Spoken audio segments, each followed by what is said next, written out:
some of the major Democratic candidates have been atoning for positions that they used to hold that are no longer welcome in the Democratic Party. Right? Candidates like former Vice President and surprise massage therapist Joe Biden, who yesterday expressed regret over being a little too tough on crime back in the 90s. I've been in this fight for a long time. It goes not just to voting rights, it goes to the criminal justice system. I haven't always been right. I know we haven't always gotten things right. But I've always tried. Barack and I finally reduced the disparity in sentencing, which we've been fighting to eliminate, in crack cocaine versus powder cocaine. It was a big mistake when it was made. We thought we were told by the experts that crack, you never go back.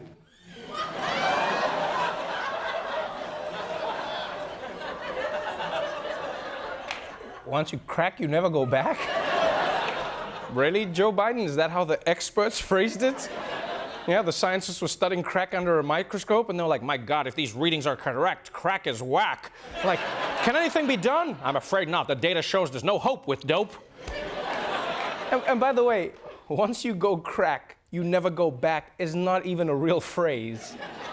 I think Biden is conflating two different phrases. First, there's once you go black, you never go back, which isn't true, just ask Obama.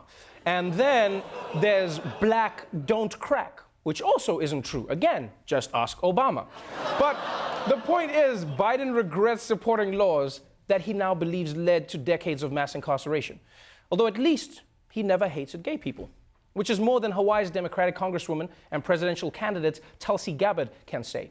Which is why last week she apologized for all her years of supporting conversion therapy and opposing gay rights. Aloha. In my past, I said and believed things that were wrong. And worse, they were very hurtful to people in the LGBTQ community and to their loved ones. I'm deeply sorry for having said them. My views have changed significantly since then, and my record in Congress over the last 6 years reflects what is in my heart. Wow. That felt like a very intimate apology, you know? Yeah. I feel like she pulled me aside, like, there's something I need to talk to you about. Come with me outside to the gazebo. But I thought you said gazebos were gay. I know. That's one of the many things I've evolved on. So basically, the Hawaiian Congresswoman wants everyone to know that she used to say aloha to gay people, but now she's saying aloha to gay people. But this apology tour isn't just for people like Gabbard. It's also for people who have a chance of winning, like Senator Bernie Sanders. You see, before he moves on to 2020, he has to make amends for things that happened during 2016.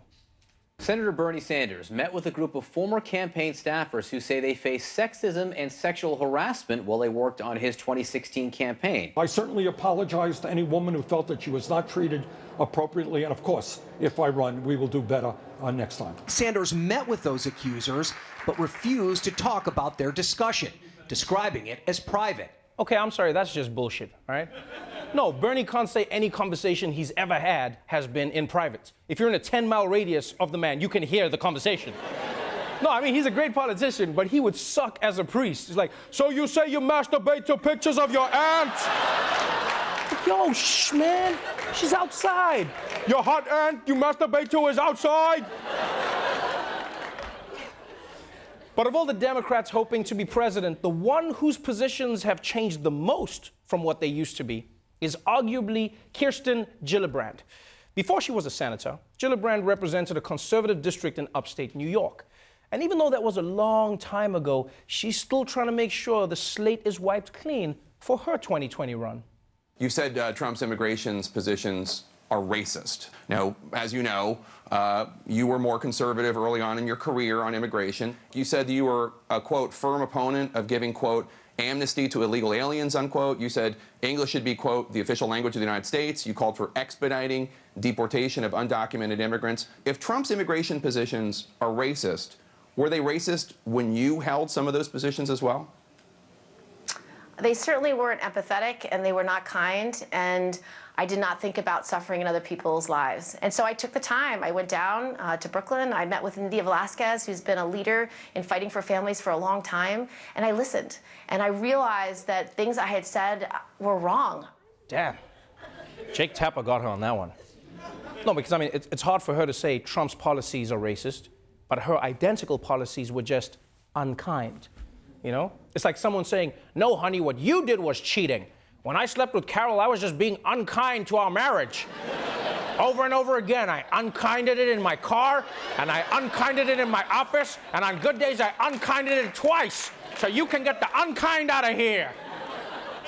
But to be fair, I get why Gillibrand had to say, I went to Brooklyn and I saw things in a different way.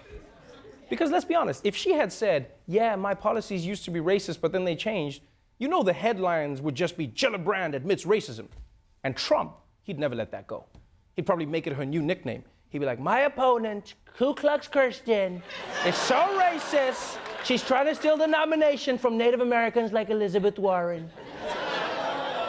But this is not the first time that Gillibrand has apologized for her previous policy positions. Because you see, it turns out she also used to be very pro-gun. As a congresswoman, Gillibrand used that family tradition of hunting to appeal to conservative voters in upstate New York.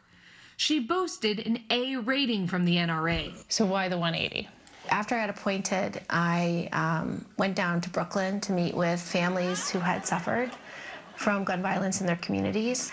And you immediately experience the feeling that I couldn't have been more wrong. Okay,